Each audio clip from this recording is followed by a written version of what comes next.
kind of called this one at the outset. When I made my prediction at the beginning, I caught 7 shades of shit from a few fucking little Gretchen Whitmer nuthuggers that were out there. And mostly because, yeah, it just kind of stunk like a total fucking plot. Like the people that they were holding up as, oh, these pro-Trump supporters, they just want to come after me and they just want to make sure that I never ever have the opportunity to exact my revenge on them. Yeah, it just fucking stunk like a glowy operation. And that's what we got here, right? Okay, because yeah, the people that were being held up there, yeah, oh, they're just vehement Trump supporters. And then you take a look at their social media history and then you realize these motherfuckers are anarchists at best and terrorists at worst, okay? And they were saying shit like, fuck Trump, fuck the entire government. And meanwhile, they couldn't quite pinpoint just one person who wasn't on the federal dole. And like you're seeing here, charges that are actually getting laid down in this one, not just conspiracy to do something, maybe, potentially, but an FBI agent who testified about Whitmer kidnapping plot faces assault charges.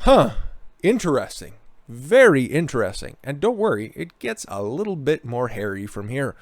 FBI agent who testified about an alleged plot to kidnap Michigan Governor Gretchen Whitmer is facing an assault charge according to court records. Richard Trask appeared in a Kalamazoo court Monday and was released. Online records show the alleged offense occurred Sunday. Sucks to suck.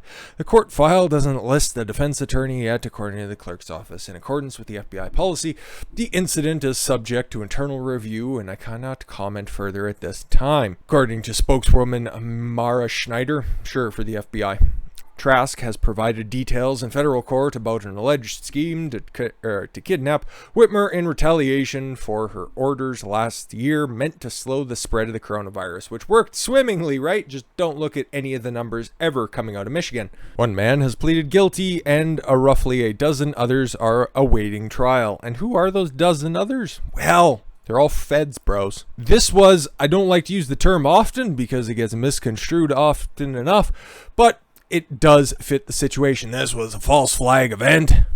And as you can see here, yeah, it was so fucking obvious. But once again, given enough time, the house of cards will crumble.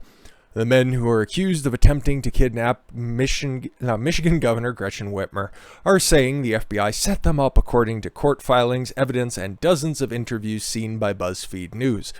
Every once in a while, BuzzFeed does some decent journalism. Unlike The Hill. Hate The Hill. There were at least 12 FBI informants involved in the investigation into the group for months while they were allegedly planning to kidnap the governor. Yeah, exactly. You just go back and take a look at some of those old videos or just some of the coverage, some of the articles at the time. These guys were just basically in a glorified drinking club that would just shit around and shoot the shit about how tyrannical Whitmer was being, not really wanting to act on anything, just saying things like, yeah, you know what, maybe somebody should do something about this. But until they started to get poked and prodded by the FBI, hey, white guys, go out and do something crazy, they didn't do anything.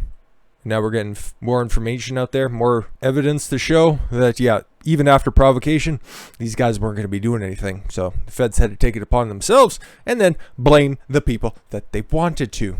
The FBI's involvement was much bigger than previously known, really speculated on by some smart people out there, as the agency was involved with the plot began and had informants allegedly encouraging the group to further its plans. There you go. An Iraq War veteran informant rose to second in command of the group and paid for travel for members of the kidnapping plot to meet together. Yeah, they were spread about the state, so it's not like they were going to fucking act on it unless proper funding was provided. He also told members to work together and help the person in charge advance the plan.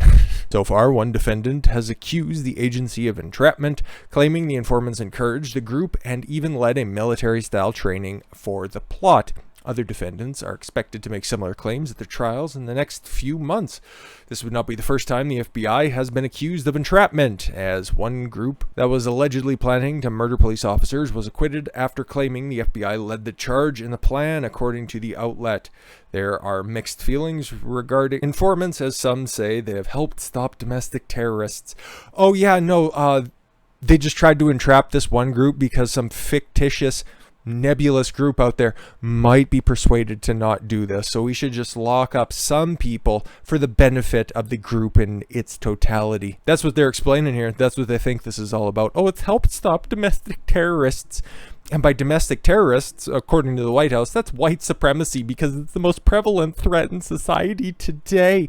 Can you point to the cases? They tried to kidnap Gretchen Whitmer because she was acting against the laws and the courts that were telling her that she should stop being such a big meanie. Oh, really? Well, looks like that case is falling apart. Okay, anything else that you want to talk about? Capitol insurrection. Okay, yeah, the one where the only person dead was somebody who was shot by an overly avarice police officer. Cool.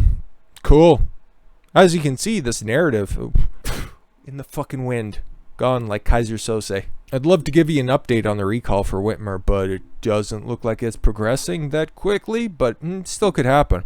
And then again, she's also up for re-election in 2022, and as you can see in just a little linked article as well, she's raised $8.5 million so far in 2021, which, considering the state, the size of the state, and the fact that she is one of the most high-profile governors out there, that's pretty paltry. That is not great, not whatsoever. So she's not really looking all that hot going forward, and perhaps she better get in touch with Bruce Campbell and see if he needs some help with some of his stunts going forward. With that said, guys, like I said, we're going to be keeping this one a little bit short because, yeah, sometimes you just like to take a victory lap being right on some shit. With that said, I thank you all very much for the gift of your time. I've been Don Consuelo. I want you to follow your gut and get after it. Take care, everyone.